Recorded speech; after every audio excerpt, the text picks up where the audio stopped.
Hello friends, welcome to my channel. आज इस video में मैं आप लोगों के साथ में 4 टक्स ब्लाउज़ की कटिंग शेयर करूंगी। तो यहाँ पे मैं चौथी साइज़ की ब्लाउज़ की कटिंग बता रही हूँ। तो सबसे पहले हमें क्या करना है, कपड़े को ओपन करना है और इसको साइज़ के अनुसार फोल्ड करके रखना है इस तरह से। तो मैंने यहाँ पे इसको साइज़ के अनुसार फोल्ड कर लिया है। मैं आपको यहाँ पे बैक पार्ट की कटिंग बता रही हूँ। सबसे पहले कपड़े को ऊपर सीधा करने के लिए एक सीधी लाइन बनानी है। अब हमें इसकी लेंथ लेनी है। तो यहाँ पे मैं लेंथ रख रही हूँ 14 इंच। यहाँ पे 13 इंच का ब्लाउज बना रही हूँ, 1 इंच एक्स्ट्रा रखना है बैक पार्ट में। तो यहाँ पे मैंने लिया है इसकी लेंथ 14 इंच। तो इस तरह से आपको इसकी लेंथ लेनी है। अब यहाँ पे मैं शोल्डर रख रही हूँ 5 इंच। अगर आप इस तरह वाला बना रहे हो तो आपको 1.25 भी ले सकते हो। मैं यहाँ पे बिना इस तरह का बना रही हूँ।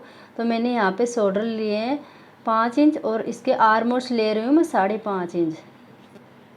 आप अपनी साइज़ के अनुसार शोल्डर ले सकते हो। तो मैंने यहाँ पे चौथी साइज़ के लिए लिया है 5 इंच और आर्मोल्स लिए हैं 5.5 इंच। अब इस तरह से स्केल से इसको एक चौकोर बॉक्स का शेप देना है। अब यहाँ पे हमें ब्रश साइज़ लेना है। तो यहाँ पे इसका चेस्ट साइज़ है 34 इंच है, उसका फोर्थ भाग 8.5 इंच है। तो यहाँ पे मैं ले रही हूँ 8.5 इंच और यहाँ पे मैं ले रही हूँ 1.5 इंच सिलाई मार्जिन के लिए। अब यहाँ पे कमर के लिए ले रही हूँ। तो मैं यहाँ पे कमर है 30 इंच, उसका फोर्थ भाग होगा 7.5 इंच और 1 इंच ले रही हूँ मैं टक्स के लिए और यहाँ पे 1.5 इंच ले रही हूँ सिलाई मार्जिन के लिए। तो इस तरह से यहाँ पे बैक पार्ट का मेजरमेंट ले लिया है। अब हमें स्केल से इनको सभी मार्क को इस तरह से मिला लेना है।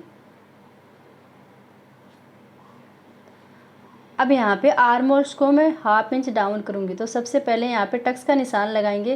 तो यहाँ पे टक्स का निशान लगा रही हूँ मैं 4.5 इंच पे और दोनों तरफ से हाफ इंच पे एक मार्क और कर रही हूँ। तो मैंने यहाँ पे 1 इंच का टक्स लगाया है।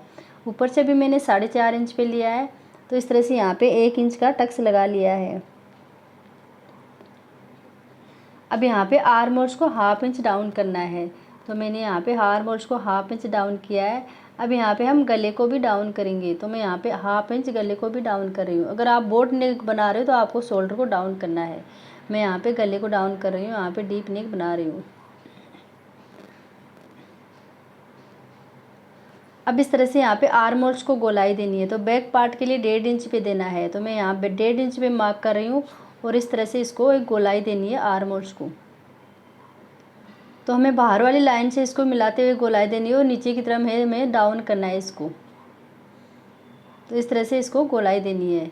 अब मैं नेक विड्थ रख रही हूँ 2.25 इंच और इसकी लेंथ ले रही हूँ मैं 8 इंच। तो यहाँ पे मैंने इसकी नेक विड्थ रखी है 2.25 इंच और इसकी लेंथ ली है 8 इंच। नीचे से ले रही हूँ 3 इंच। अब इस तरह से इसको एक चौकोर बॉक्स बना के यहाँ पे इसको नेक का शेप देना है। तो इस तरह से मैंने यहाँ पे इसको राउंड शेप दे दिया है गले को।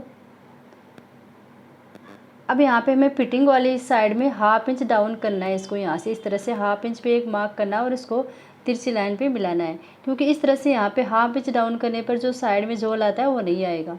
तो इस तरह से यहाँ पे बैक पार्ट की कटिंग कर लेनी है।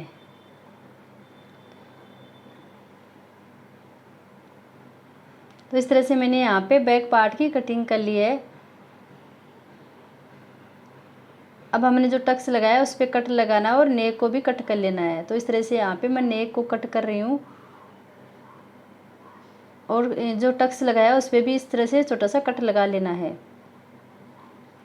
तो मैंने यहाँ पे बैक पार्ट की कटिंग बताई है, मैं आपको फ्रंट पार्ट की कटिंग बताती हूँ। तो मैंने इस तरह से इसको फोल्ड कर लिया है। अब इसकी लेंथ ले रही हूँ मैं बैक पार्ट से 1/2 इंच ज़्यादा ले रही हूँ। तो मैंने यहाँ पे इसकी लेंथ रखी है 14.5 इंच। अगर आप बेल्ट वाला बना रहे हो तो आपको 1 इंच एक्स्ट्रा लेना है बैक पार्ट से। अगर बिना बेल्ट का बना रहे हो तो 1/2 इंच भी ले सकते हो। अब मैं हुक आई पट्टी के लिए छोड़ रही हूँ। तो मैंने 1/2 इंच पे निशान लगाया है। तो इस तरह से मैं यहाँ पे हुक आई पट्टी के लिए 1/2 इंच छोड़ रही हूँ। इस तरह से एक लाइन बनानी है। अब यहाँ पे इसका शोल्डर लेना है। तो वही सेम लेना है जो बैक पार्ट में लिया है। तो यहाँ से 1/2 इंच को छोड़ते हुए हमें इसका शोल्डर लेना है 5 इंच पे और आर्मोल्स लेना है 5.5 इंच पे। तो मैंने यहाँ पे शोल्डर 5 इंच, आर्मोल्स लिए हैं 5.5 इंच।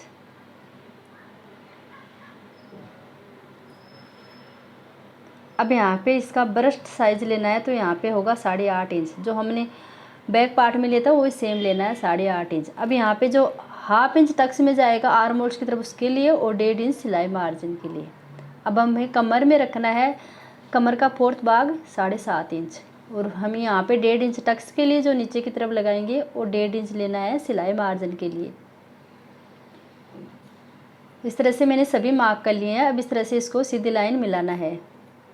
अब यहाँ पे आर्म होल्स को हाफ इंच डाउन करना है, इस तरह से इसको तिरछा मिलाना है, और यहाँ पे इसको नेक को भी हमें हाफ इंच डाउन कर लेना है।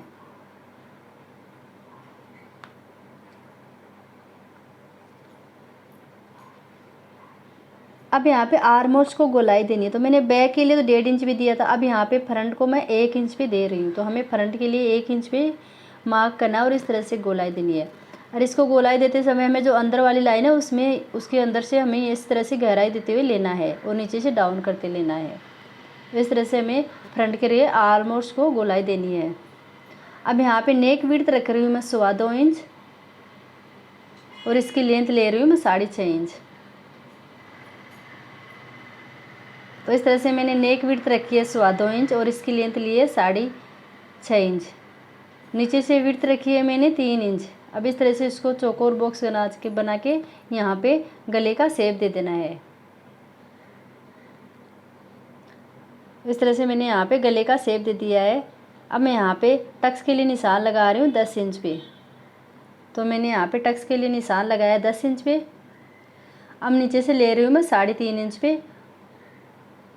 अब इस तरह से इसको इस तरह से टक्स से मिलाना है। अब यहाँ से हमें 1.5 इंच की दूरी पर अन्य टक्स लगाने हैं। तो इस तरह से 1.5 इंच की दूरी रखना है और यहाँ पे 3 टक्स और लगाने हैं। अब इस तरह से हमें स्केल से इन टक्स को मिलाना है। इसको आर्म होल की तरफ मिलाना है। अब फिटिंग वाली साइड से कितना मिलाना है यहाँ पे आपको मैं बताती हूँ। तो फिटिंग वाली साइड से हमें 2 इंच पे एक मार्क करना है। तो इस तरह से यहाँ पे हमें 2 इंच पे एक मार्क करना है और इसको इस तरह से मिलाना है।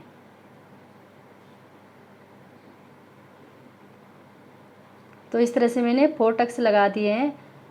अब यहाँ पे हमें क्या करना है, नीचे जो टक्स लेना है वो पौनी 1 इंच लेना है दोनों तरफ से, यानी 1.5 इंच का टक्स लगा रही हूँ मैं यहाँ पे। हेवी साइज़ में आप इसमें ज़्यादा भी ले सकते हो। यहाँ पे 34 के लिए मैं 1.5 इंच का टक्स लगा रही हूँ नीचे की तरफ।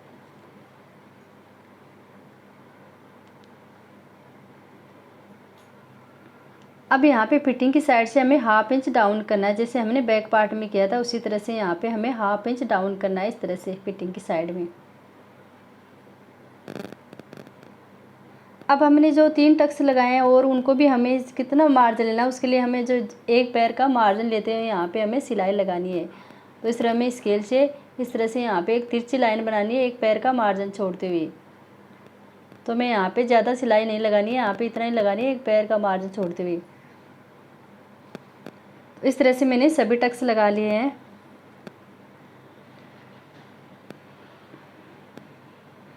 अब यहाँ पे मैं फ्रंट पार्ट की कटिंग कर रही हूँ। इस तरह से मैंने फ्रंट पार्ट की कटिंग कर ली है। अब यहाँ पे मैं इसके नेक को कट कर रही हूँ। नेक को कट करने के बाद जो हमने टक्स लगाए हैं वो सभी पे यहाँ पे कट लगा लेना है, सभी टक्स पे। तो इस तरह से यहाँ पे मैंने छोटे छोटे कट लगा लिए हैं। तो मैंने यहाँ पे बैक पार्ट और फ्रंट पार्ट की कटिंग बताई है। अब मैं आपको यहाँ पे बाजू की कटिंग बताती हूँ। इस तरह से मैंने कपड़े को 4 फोल्ड कर लिया है। अब ऊपर से एक सीधी लाइन करनी है कपड़े को सीधा करने के लिए, इस तरह से। अब हमें यहाँ पे 1 इंच पे मार्क करना है, नीचे से फोल्ड करने के लिए रखेंगे। तो 1 इंच पे मैंने मार्क किया है। अब यहाँ से हमें इसकी लेंथ लेनी है 1 इंच को छोड़ते हुए। तो यहाँ पे मैं इसकी लेंथ ले रही हूँ बाजू की 5 इंच और हाफ इंच एक्स्ट्रा ले रही हूँ जो ऊपर सिलाई मार्जिन में जाएगा, उसके लिए हाफ इंच एक्स्ट्रा लेना है। तो इस तरह से यहाँ पे सीधी लाइन बनानी है।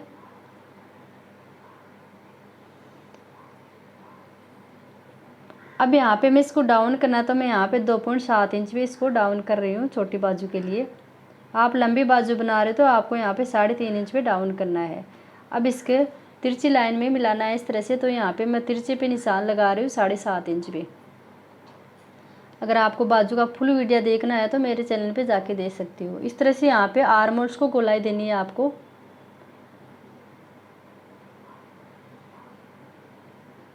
अब यहाँ पे हमें नीचे से बाजू की गोलाई पे मार्क करना है। तो यहाँ पे मैं लगा रही हूँ 5.25 इंच पे।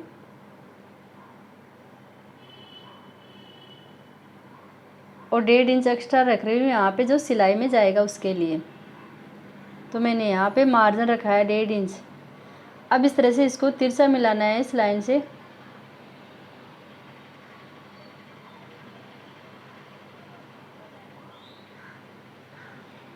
तो मैंने यहाँ पे बाजू के सभी मार्क कर लिए हैं। अब यहाँ पे हमें फ्रंट के लिए शेप देना है। इस तरह से यहाँ पे मैं फ्रंट के लिए शेप दे रही हूँ। तो यहाँ के लगभग 1.25 इंच के लगभग यहाँ पे शेप देना है। इस तरह से बाजू की कटिंग कर लेनी है। तो मैंने यहाँ पे बाजू की कटिंग कर ली है। अब हमने जो फ्रंट के लिए शेप दिया था उसको भी हमें कट कर लेना है।